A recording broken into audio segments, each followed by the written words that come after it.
I'll tell you a good story. Okay. I have 3 friends. All 3 of them had stage 4 cancer. All 3 of them don't have cancer right now at all. And they had some serious stuff going on. And what did they take? Jesus. They took some, what you've heard they've taken. Ivermectin.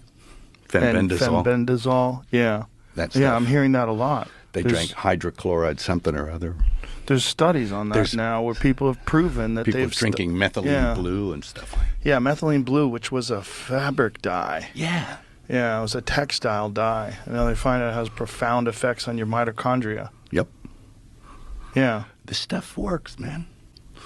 There's a lot of stuff that does work, which is very strange because, again, it's profit. When you hear about things that are demonized and that turn out to be effective, you always wonder, well, what is going on here? How is our medical institutions, how have they failed us so that things that do cure you are not promoted because they're not profitable? Well, I don't know why Fauci's still walking around. How is that guy still walking around? I don't get it. If just people understand the history of the AIDS crisis and what that guy did back then. Did you read that book? Yeah. Yeah, I read the book. I listened to it. Yeah, I did too. I drove up to San Francisco and I listened to it and I had road rage. Oh, yeah. And it was like, whoa, how is he still there? First of all, people that don't believe it, how come RFK Jr. didn't get sued? Yeah. How come there's no lawsuits? If there was lies, there would be lawsuits. No, but that's right. He'd be publicly humiliated. Instead, they kept that book off bestseller lists. That book sold millions of copies. I know. They hid it. That's when you find out that bestseller lists are actually curated. It's not really bestseller. Yeah. It's censored. It's all censored. Yeah. Everything's censored, you know. But that book is an accurate depiction of what Anthony Fauci did during the AIDS crisis, which probably was an AZT crisis. Yeah, more than it was an AIDS crisis. I mean, it's fairly incontrovertible now that he was fooling with gain of function. 100%. And you know, it's why is he still around? Right. Or at least free. Right. Right. And no repercussions. Yeah, whatever happened to that story where, you know, the wombat and the weasel got together and they were horsing around and a bat pissed on him with a golden shower. With, you know, it's like, and all of a sudden it was in a wet market. Yeah. Very wet market. You got, you know.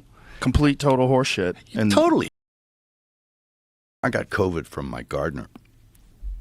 And he had it first. And then I got it. And I was like, did I grab the hose or what? You know, what was, I don't know. But it was, I knew the guy for 20 years. And we both went to the same hospital. And he died and I didn't. Jesus. I think we both got remdesivir, which is not good. Not good. Not good, man. Causes kidney failure. I know. I couldn't walk for 3 months after I had that stuff. Really? Because it kills you. I found out afterwards it kills you, and that's why I wonder about Fauci, you know. Oh, you should wonder about that guy. Yeah. When meanwhile, they were trying to stop people from getting monoclonal antibodies. Yeah.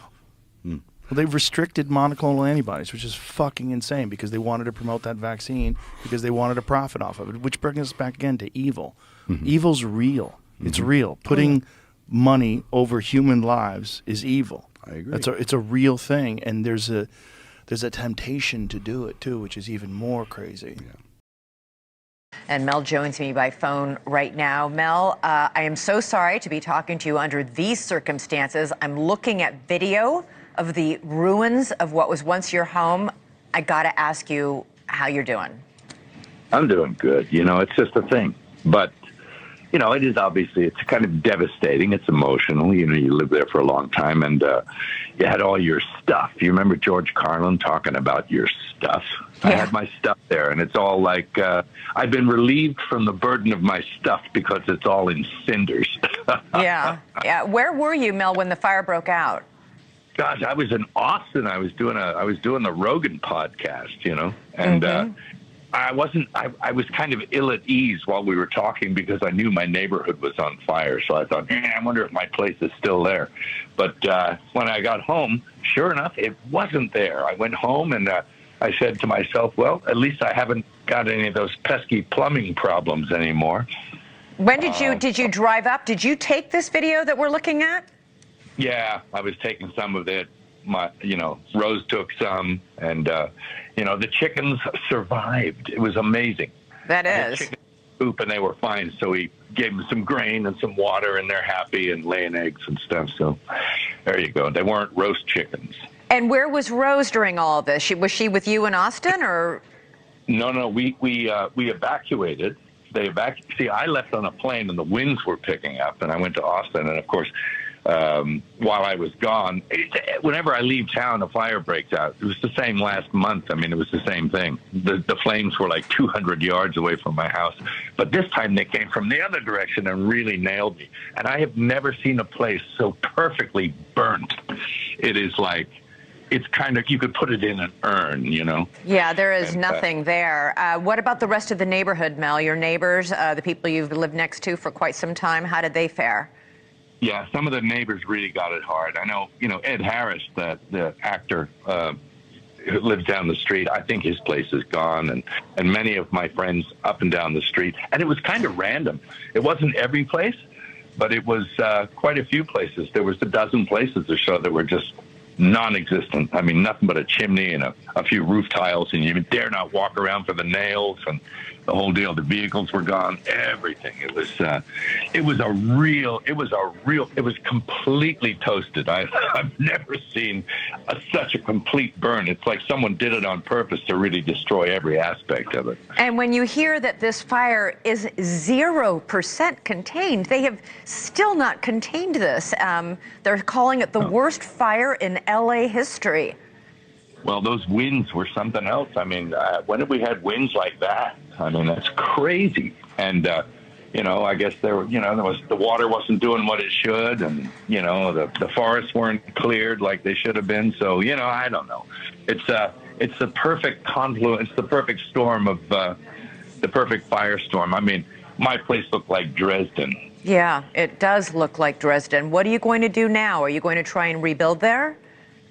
I don't know. I mean, I'll clean it up because it's toxic. And, of course, the land is beautiful. It's a beautiful ocean view. Hey, anybody want to buy some land? 5 acres. Yeah. Yeah, get it cheap. Ha ha. I don't think so. Yeah. So it's, we'll go through the usual motions, I guess. There's some kind of insurance, maybe. I can't even tell you anymore. But, it's emotional. And, I lived there for about 14, 15 years. So it was home to me, and I had a lot of personal things there that I can't get back, and like what? But all kinds of stuff, everything from photographs to files to just personal things that I had from over the years, and clothing, and it's pretty cool stuff, but hey, that can all be replaced. These are only things, and the good news is that those in my family and those I love are all well, and we're all happy and healthy and out of harm's way. And that's all I care about, really.